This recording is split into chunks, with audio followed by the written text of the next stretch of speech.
I live in a small town in Vermont. I won't tell you its name, mostly because I don't want to draw any attention to myself. I moved here 6 months ago to take over this record store that's been a town fixture for yonks. The previous owner, Martin, was desperate to leave, practically gave the place away. His hands shook so bad he could barely sign the papers, and he kept looking over his shoulder like he expected someone or something to be standing there. Should have been my first clue, but when you've been living out of your car, scraping by on part-time work at gas stations and dollar stores, landing a deal like this feels like winning the lottery. The store barely breaks even, but it came with a small apartment above the store, a kind of attic flat with a little kitchenette and a serviceable bathroom. The pipes groan at night and the floorboards bitch every time you take a step, but it's warm, safe, and has an awesome view over the rooftops. At first, it felt like I'd stumbled into some perfect slice of small-town Americana, the kind they put on postcards or in those Hallmark movies my mom used to watch. Victorian homes built from locally quarried stone line the winding cobblestone streets. Neighbors wave, but don't pry. Weekly farmers markets in the town square where old ladies sell jam in mason jars with handwritten labels. The kind of place where everyone knows everyone else's business but pretends they don't. My first morning here, I was in the shop rearranging the store's inventory when Sheriff Tapper poked his head in. He's an older man with cheeks that never quite recovered from acne in his youth, a slight paunch, and a too calm voice that always leaves you wondering if he's hiding something. He offered to show me around the record store, basically just pointing out the dusty corners and the old fuse box. But before he left, he fixed me with a serious look. "Listen," he said, tapping a calloused finger on the old wooden countertop. "Since you're new here, there might come a time you notice some weird shit scratched into your door. If you see anything like that, you come to me right away. Day of, no excuses." He tried to keep it casual, but his eyes gave him away. "Probably won't happen to you," he added quickly, "but if it does, we like to handle it fast. You absolutely have to tell us. Got it?" I remember staring at him, a half smile tugging at the corners of my mouth, sure it was some kind of joke. Sure, but why? Who's doing it?" Tapper just waved a meaty hand, dismissing the question like smoke. "Wouldn't want to scare you off on your first day," he said, and walked out, letting the shop's brass bell announce his exit.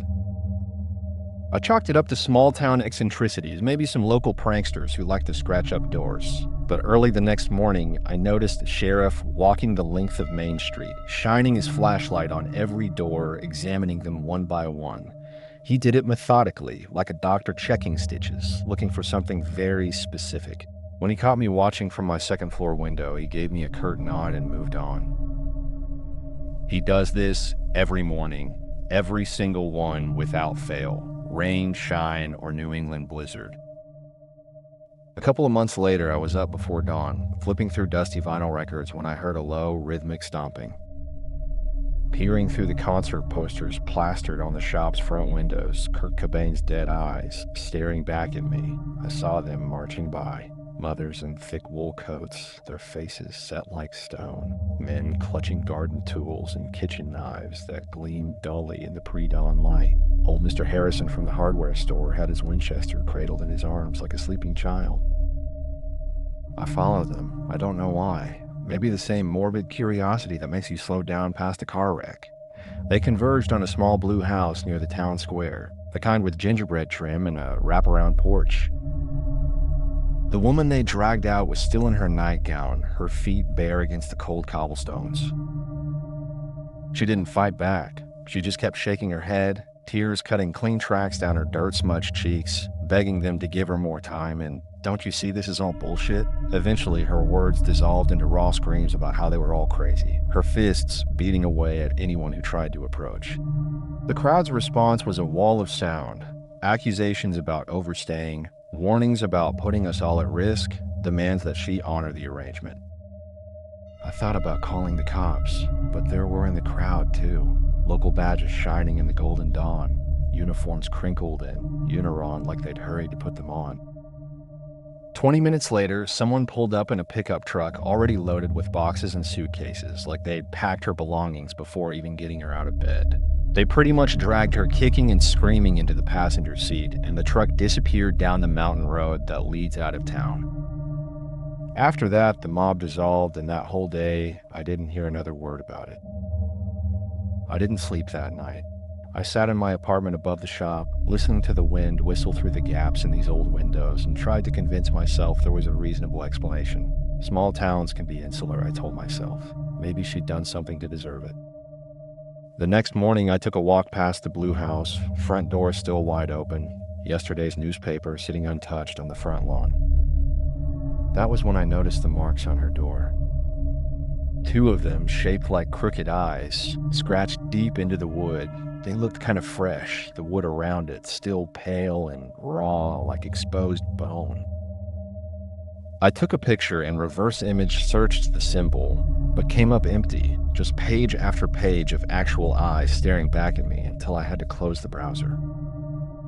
Figured maybe it was unrelated, told myself that coincidences happen all the time. Life settled into a rhythm after that first morning. I threw myself into running the store, learning the regulars' tastes, ordering rare pressings they'd mention offhandedly. One customer in particular, Cal, would spend hours browsing the jazz section, talking about Miles Davis and John Coltrane like they were old friends. "You've got good instincts," he told me one afternoon, carefully sliding a Thelonious Monk album back into its sleeve. "Most newcomers, they don't..." He trailed off, his weathered face clouding over. "They don't last long enough to learn the ropes." I couldn't help myself. Like that woman, the one they drove out my first week here. The vinyl sleeve crinkled in his suddenly tight grip. "Don't go thinking we're a bunch of bullies. That was a kindness," he said, his voice dropping to barely above a whisper. "If she'd stayed, she'd still be gone, just in a different kind of way." He set the record down with trembling hands and left without another word. 2 months passed, I was getting comfortable and starting to feel like I belonged. For the first time in as many years, I was earning a weekly wage, went to bed full each night, have money left over to furnish my loft just how I liked it. It was odd, almost novel, having a place I could call home. Except for that one morning with the woman in the blue house and Sheriff Tapper walking past each morning to inspect doorways, this place was nothing short of heaven to me. Then one morning, the parade of footsteps returned.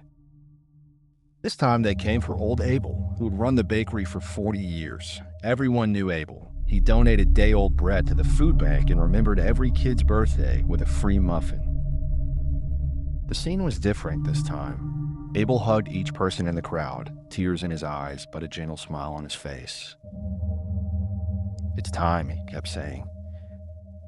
I'm just surprised it took him this long. The mob was somber, some people openly weeping as they helped him pack his truck. I checked out his door the next day. And just like the blue house, there was a symbol etched into the wood, just one this time, staring out like a cyclopean eye. I asked around about these symbols. Some folks brushed me off, others gave evasive answers, but one thing was consistent. If your door got marked, then you had to leave town immediately. It was said to keep everyone else safe.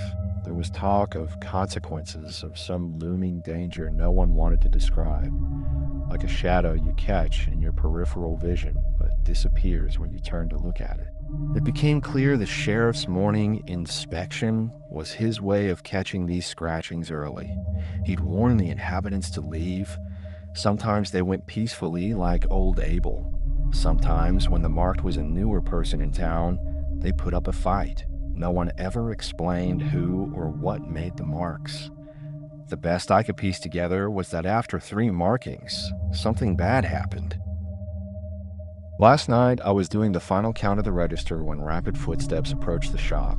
I glanced up, ready to wave away another late customer when someone started pounding on the door with such urgency that the bell above it jangled. Through the concert posters, I could see Cal's familiar silhouette, but something was wrong. His normally relaxed posture was rigid, and he kept shifting from foot to foot like he was standing on burning coals. I opened the door, sweat beaded on his forehead despite the autumn chill.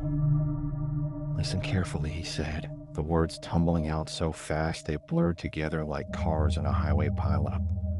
One hand gripped my shoulder with crushing force. "No matter what happens tonight, stay inside. Keep the lights off, TV off, absolute silence. Lock everything." His eyes darted to the lengthening shadows that crept across the cobblestones. If someone knocks, if they ask to be let in, don't move. Don't make eye contact through the windows, and whatever you do, do not respond. Cal, what's going on? The Peterson family, he explained hurriedly, his breath coming in short gasps like he'd been running. 3 markings. They covered it up with paint. Didn't want to leave, left us wide open. His grip tightened painfully, then released. I can't say more. Rules. I need to get home before dark. He checked his watch, and his face, impossibly, went even paler, like all the blood had been drained out. Oh God, I might already be too late. He sprinted away before I could stop him, his footsteps echoing off the old buildings. I stood there with the key half turned in the lock, watching him disappear around the corner. I followed his instructions, though I felt ridiculous doing it, like a kid hiding under the covers from the boogeyman. But something in his voice, that raw animal fear, had sent ice water through my veins. I'd never seen someone so genuinely terrified, not even that first woman they'd driven out of town. The evening crept by in suffocating silence. I sat in my darkened apartment, watching the streetlights flicker to life outside. Every creak of the old building settling made my heart skip. I kept checking my phone, considering calling Cal, but his warning about absolute silence held me back. The first knock came at 12:07 a.m. I know because I'd been obsessively checking the time. It was soft, tentative, like someone testing if the sound would carry. 3 gentle taps, evenly spaced, coming from the shop's front door downstairs.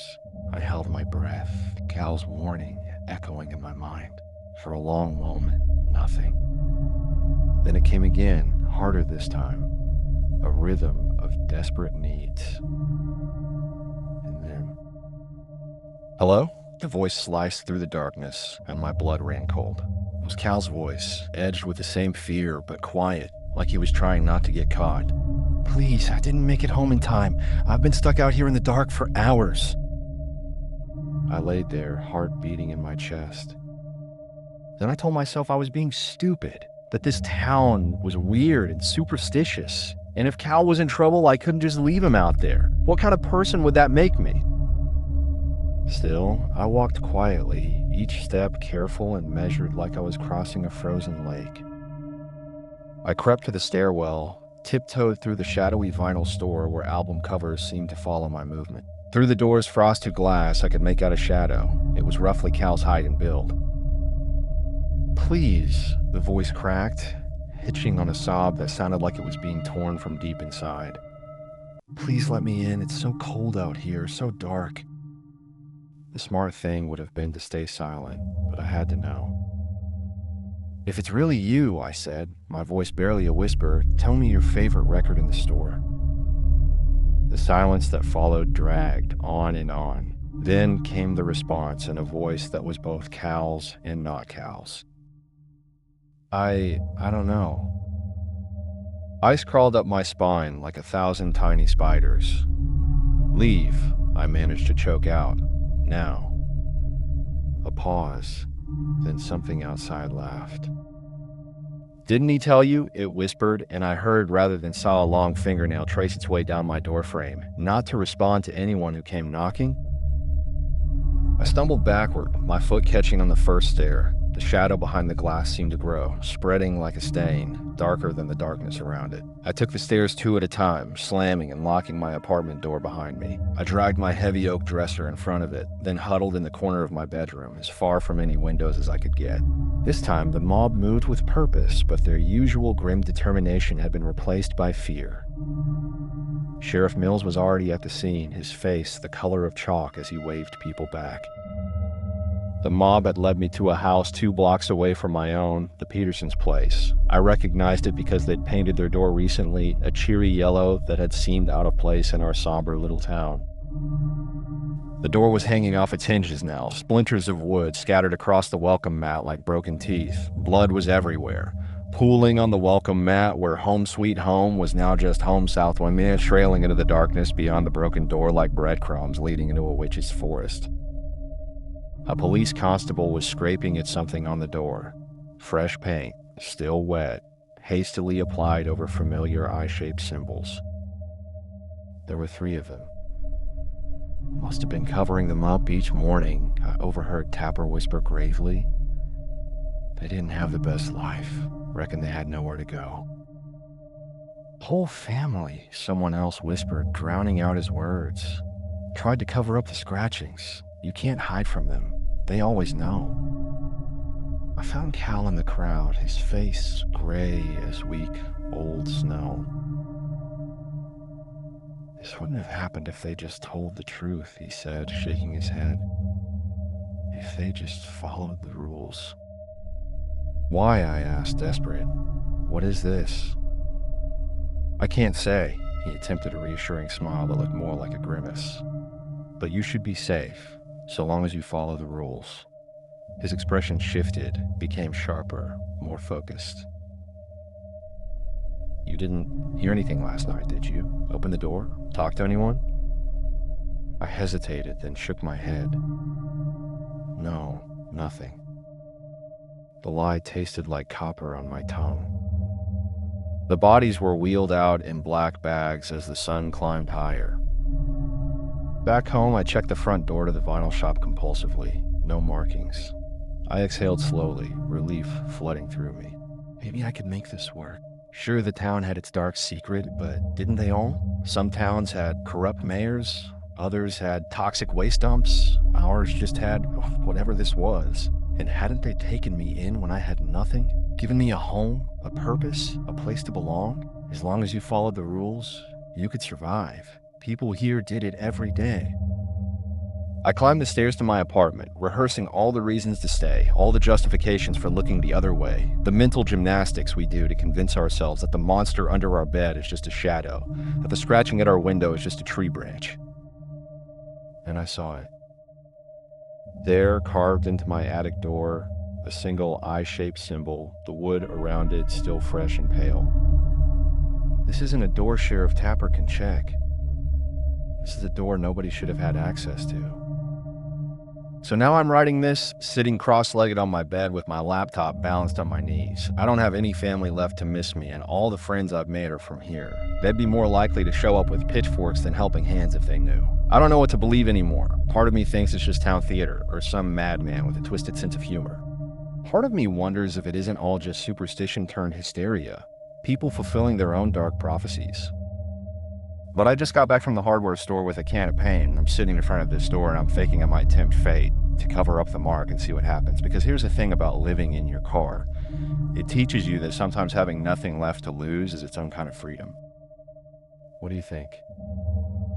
Should I cover it up?